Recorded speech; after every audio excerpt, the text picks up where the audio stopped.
Bismillahirrahmanirrahim. Assalamualaikum warahmatullahi wabarakatuh.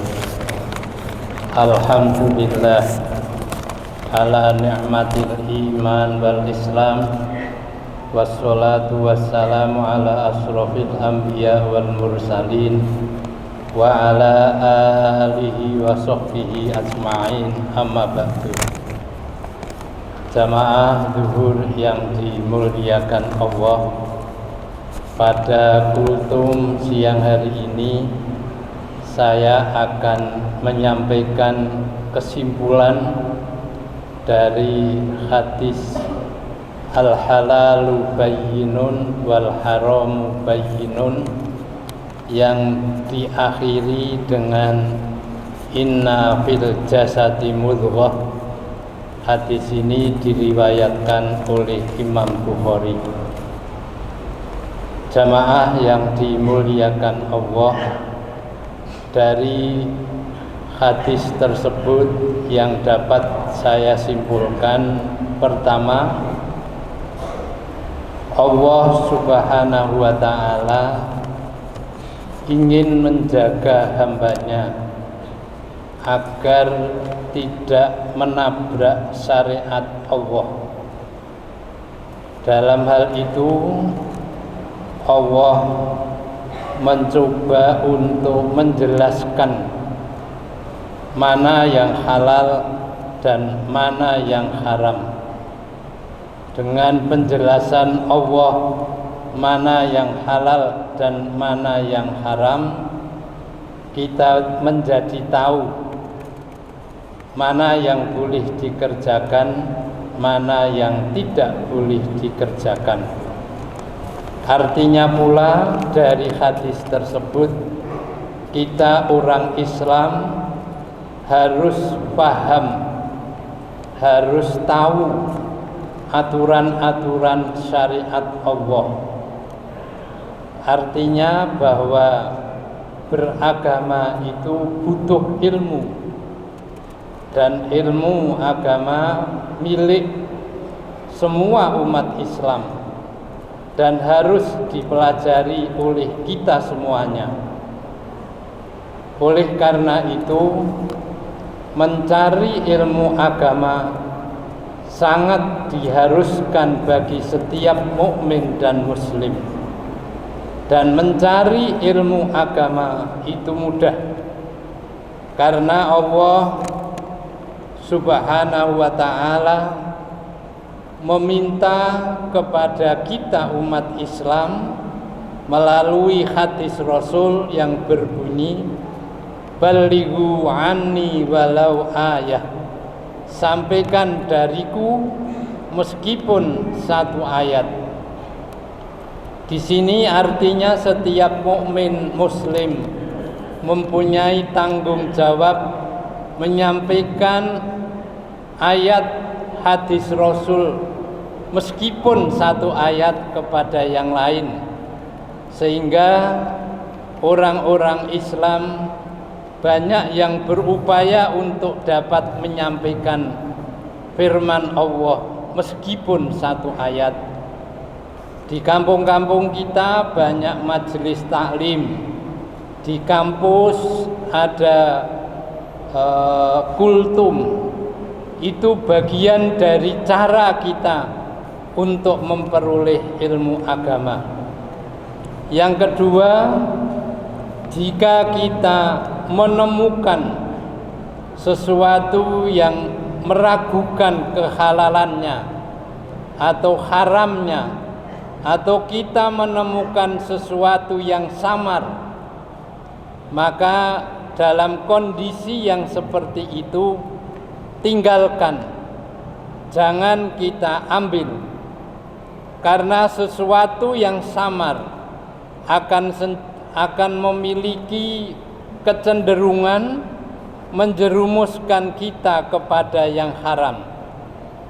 Oleh karena itu, kalau kita terjerumus pada sesuatu yang syubhat, yang samar, kita berarti sudah masuk ke wilayah yang haram.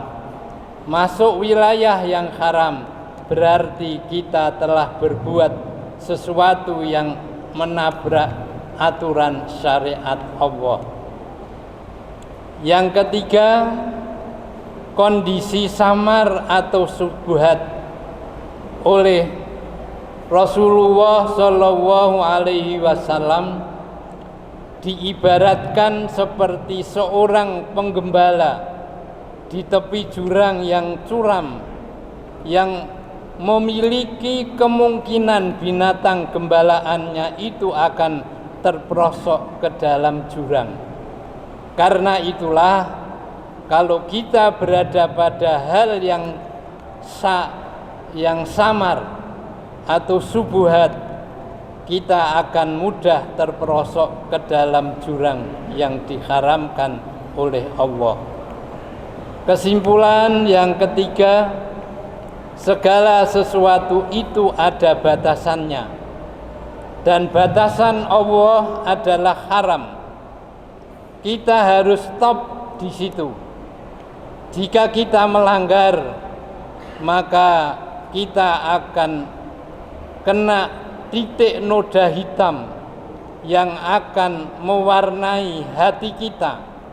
Sekali kita berbuat sesuatu yang haram, satu titik noda hitam akan menempel di hati kita.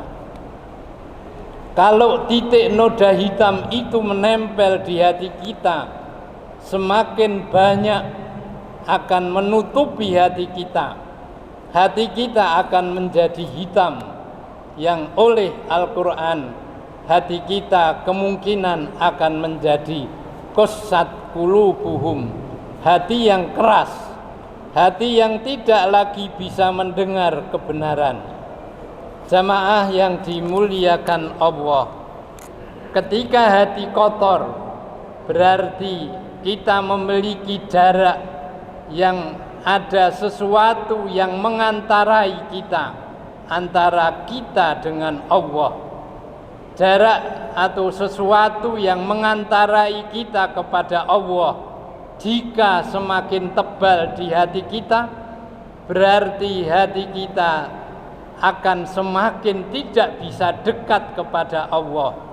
Dan sekat yang mengantarai kita kepada Allah karena perbuatan dosa harus bisa kita hapus sedikit demi sedikit, sehingga hati kita akan menjadi bersih. Yang oleh Al-Quran, hati yang bersih dinamakan qalbun salim. Hati yang kotor oleh Al-Quran dikatakan dengan hati yang mati, qalbun mayyitun. Orang-orang tasawuf mengatakan bahwa jika kita berbuat sesuatu yang haram karena memakan barang-barang yang diharamkan oleh Allah, maka jasmani kita akan menjadi najis jismiyah.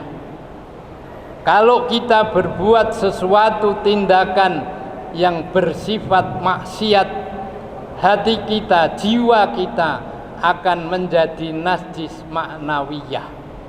Berarti jiwa, raga, jasmaniyah kita kalau penuh dengan kotoran, berarti kita penuh dengan najis jismiyah maupun ma'nawiyah. Betapa kotornya jiwa raga kita jika penuh dengan kotoran. Bagaimana kita bisa dekat kepada Allah? Karena itulah Rasulullah memberi cara untuk membersihkan hati. Segala sesuatu itu ada alat pembersih. Alat pembersih hati adalah zikir kepada Allah. Bila kita kotor hatinya, maka cara membersihkan adalah berzikir kepada Allah Subhanahu wa ta'ala. Dalam hadis dikatakan Rasulullah itu hamba yang maksum, terjaga dari kesalahan, tetapi beliau tidak pernah untuk lengah, tidak pernah lengah untuk zikir, ingat, minta maaf kepada Allah sehari tidak kurang dari 100 kali. Yang terakhir,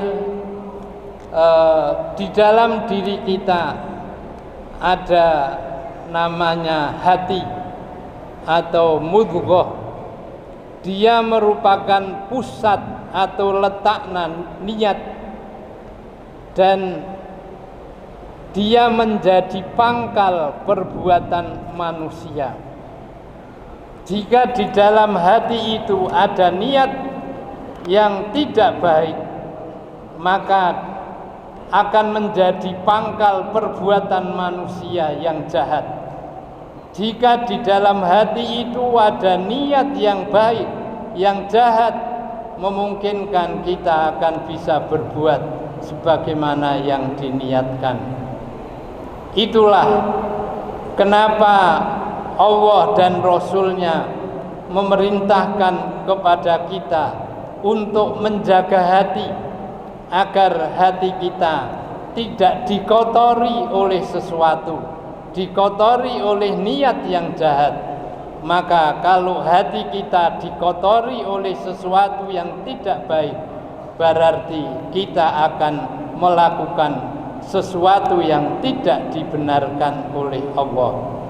Oleh karena itu, mari kita jaga hati kita. Mari kita dengarkan suara hati kita yang selalu mengajak kepada kebenaran. Jika suara hati kita yang selalu mengajak kepada kebenaran tidak kita dengar, maka hati kita akan mati. Hati kita tidak akan bisa lagi mendengarkan sebuah kebenaran. Dan orang yang tidak lagi bisa mendengar kebenaran, maka terjadilah peperangan antara hati yang mengajak kepada kebenaran dan perbuatan yang bertentangan dengan hati. Terjadilah konflik yang menyebabkan kita mungkin akan terkena penyakit jiwa. Dan Al-Quran mengatakan itulah orang-orang munafik. Dan orang-orang munafik adalah orang-orang yang jiwanya sakit. Mudah-mudahan apa yang saya sampaikan bermanfaat bagi saudara-saudara sekalian.